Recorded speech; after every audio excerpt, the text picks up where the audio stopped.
going on, Peekskill? I'm back. Let's talk about the weed shops. Just read an article in the Peekskill Herald where two businessmen, two separate people, have been approved for dispensaries in Peekskill. Now, like I said during my first time running, and I'll say it again, I was against it, not because I did not want marijuana decriminalized, and nothing wrong with a good joint. I'm not going to deny that. It's just that we've had a couple of shops that did not have state sanction at the time. The mayor was questioning about the signs, what the sign said, and she told me there was nothing she could do about it. That the signs went before the planning commission, and now I have to find that meeting because that's what I was told. All of a sudden, we had 4 folks that wanted to open up weed shops in Peekskill. All of a sudden, the shops that have been here for a year plus time were told they had to take their signs down because they didn't meet with the historic district, thought was the same. Well, if you ride around Peekskill, not all of the signs match with this historic district, just like Romanesque. Their sign doesn't match with all of the other businesses on Main Street there near the juice bar. Go around the Broad Street, those signs don't match. I don't know what's historic, what signs, what uniform type signage that they're having, but I would like to understand that. So now we've got this thing where we have 2 shops that have been operating really with no incidents. You had one incident with one of them, but really with no incident. People go along and get their little product and they move along. And like I said, our problem is the access to tour from our young children, 11 to 15 to 16. But I'd just like to know what the mayor and the council were doing. When they first opted in, they said, well, we want to make sure that the minorities that are affected by this law, this unjustifiable law, and then now it's decriminalized, and the mayor said it herself, I would like to make sure that minorities are included. Well, we have a minority, a veteran, and a young man that was involved in weed activity, trying to push him out now for folks that are business owners, ex-police officers, never been arrested, and someone's going to get a little mad at this, but it's not for the ones that the law was targeted for. So now we're going to have 2 dispensaries. I just don't understand what the city is doing on that. The issues is wrong. It's wrong. It's 100% wrong what they're doing. Everybody should come with a state license if there is such a one. They shouldn't have allowed these shops, knowing it, but they allow certain things just to keep people calm. Keep them calm. And then someone else comes along with a little more bank, a little more bag. Those people that have been struggling for a year and a half running this business now stand a chance of not being able to operate. I remember the mayor during one of her terms, her first term, she said that there would be a moratorium on smoke shops. I remember questioning her about it, and I'll find that meeting. And she told me, oh, we're not going to let anyone open it up. And I said, is that weed or what? And when she said tobacco products. So I'm not understanding what the city says one thing and they do another. And we need to really find out what's going on. What's really, really going on. All right. Elena, you got anything you want to weigh in on that? I, like you, I understand when we were faced with this, it was all about medicinal and following people with anxiety and stuff like that. I, for myself, know that cannabis has worked for people with all kinds of disorders and stuff like that. So that we know that they need this stuff. But like you, I'm questioning the businesses that have been operating. We know that they are, and they're not being looked at. They're not being questioned, and they have come to speak. We know in City Hall meetings they've come forward.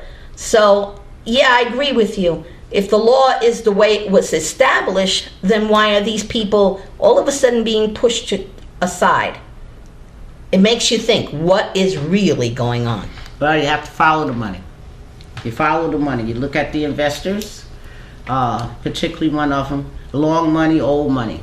You follow? My thing is, the initial purpose for this law was for the blacks that were given 20 years for a couple of joints. Okay? They said they were going to make this right, allow them to open up these businesses, or minorities, not just blacks, minorities that have had these arrests. Now, I don't know the history of all of these people, but I know the ones I know have never been arrested for it. So I want to know what criteria they were able to use, or you can just be an ex-police officer and say, I'm an ex-police officer, a police officer that arrested people with nickel bags and dimes. So like I said, business is capitalism. You do what you got to do, but don't say one thing and do another. This mayor and council opted in, and they opted in solely so it would benefit the minority community that was affected by this unjust cannabis law. So now, I gotta wonder, did you search in, or you just, anybody can just come in, or are you looking at the records of people that possibly could benefit from opening up a dispensary? Like you said, they chose to opt in, and they gave the point of fact. And like you said, did they give those points to appease people? And then now we're getting to the point where we're going to start seeing this. And then how many do you need in this small town? Absolutely. I don't know. That's another question. Absolutely. This is a small city. This is not, Yonkers or White Plains or, we're not that big. How many do we really need to have here?